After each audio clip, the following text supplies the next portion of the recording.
Mark Twain famously said, "Truth is stranger than fiction." Seldom have those words been more clearly illustrated than by the West's attempt to rid the world of fossil fuels. In a supreme irony, the location of the first gathering aimed at that goal took place in the country now suffering the worst consequences of that virtually impossible objective. On March 1, 1995, the first United Nations Framework Convention on Climate Change Conference of the Parties, 1 Colombian peso, took place in Berlin. Thus began Germany's regrettable journey toward trying to become carbon-free. Over the past decade, Germany has been shuttering its zero-emission nuclear power plants. That unfathomable decision was based on a plan to replace them with wind and solar power that, predictably, proved both prohibitively expensive and completely unreliable. This decision forced Germany to become more dependent on Russian natural gas. Then came Russian President Vladimir Putin's invasion of Ukraine. Germany's dependency on Russian gas left it no alternative but to continue importing it, thus providing the funds Putin needs to continue his murderous war on innocent Ukrainians. Article content.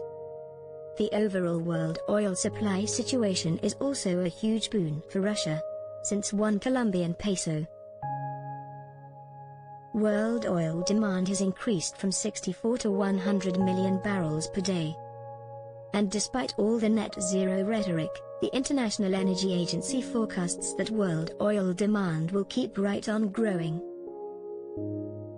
But even as oil demand increased, the environmental, social, and governance (ESG) movement encouraged investors to unload their oil industry holdings. Faced with share valuations reflecting their perceived status as a sunset industry, the rational course for oil companies was to pay out large dividends to shareholders rather than reinvest in production growth.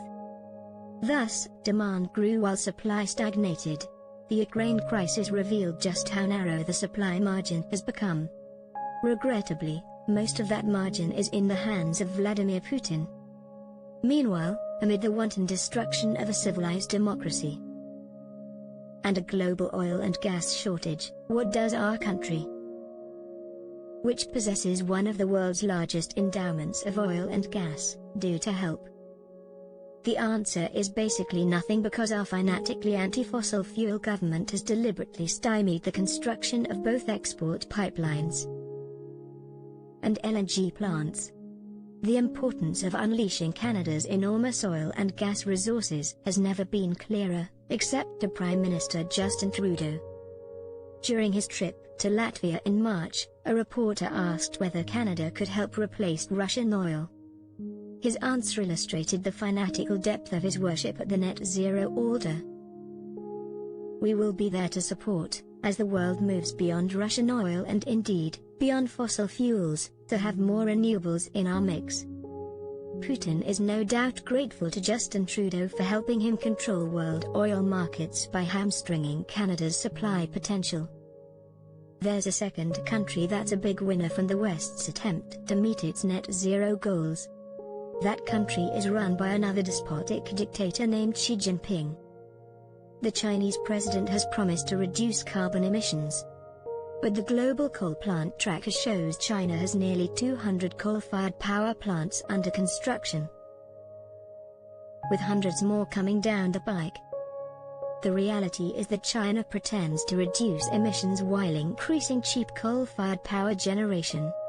Meanwhile, North American and European politicians worshipping at the net zero order implement policies mandating costly and unreliable wind and solar power generation, combined with continually rising carbon taxes. As a result, our manufacturers simply cannot compete, leaving us with no choice but to import Chinese-made goods, which helps the Chinese government further strengthen its global political and military standing. Who could ever have imagined that the West's attempts to phase out fossil fuels, which supply 84% of global energy, would leave two dictators in control of both global energy security and the supply of manufactured goods? The truth is indeed sometimes stranger than fiction.